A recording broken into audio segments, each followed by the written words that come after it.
ગુજરાત કોંગ્રેસના નવનિયુક્ત મહિલા કોંગ્રેસ પ્રમુખ શ્રી ગીતા પટેલનો શપથ ગ્રહણ સમારોહ યોજાયો। રાષ્ટ્રીય મહિલા અધ્યક્ષ અલકા લાંબા વિશેષ ઉપસ્થિત રહ્યા હતા। તેઓએ જણાવ્યું હતું કે ગુજરાતમાં એક વર્ષમાં 10,000 મહિલાઓ કોંગ્રેસ સાથે જોડવામાં આવશે।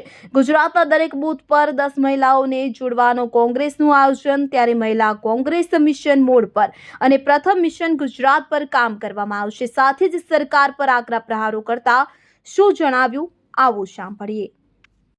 मुझे बताते हुए खुशी है कि देश भर से मात्र 5 महीनों में 5 लाख बहनों ने ऑनलाइन महिला कांग्रेस की सदस्यता हासिल की है और उसमें से 10,000 बहनों ने मात्र गुजरात में सदस्यता ली है। हमारा लक्ष्य है कि गुजरात में 54-55 हजार के करीब पोलिंग बूथ हैं।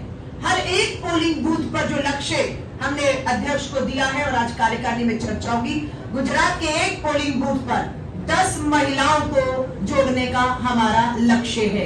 10,000 बहनें हमसे जुड़ चुकी हैं। पहला लक्ष्य कि 54-55 हजार हर बूथ पर एक, यानी कि पहला लक्ष्य 55,000 पहुंचने का है।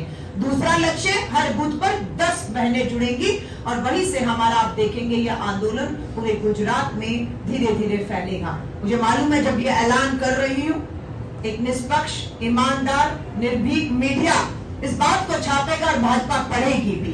और मुझे मालूम है मोदी हमें रोकने के हर हथकंडे, हर प्रयास करेगी। सत्ता का, कानून का, प्रशासन का दुरुपयोग भी किया जाएगा, पर मैं इस बात को कहकर उन्हें ये बताना चाहती हूँ कि हम ये सब जानते हैं, आप करेंगे और हम तैयार हैं। अब आप अपनी तैयारी करिए। धन्यवाद। अध्यक्ष तरीके मारी निमणूक થઈ છે અને અમારા આમંત્રણને માન આપી અહીંયા ઉપસ્થિત સર્વે પત્રકાર મિત્રોનો હું આભાર માનું છું અને આવકારું છું।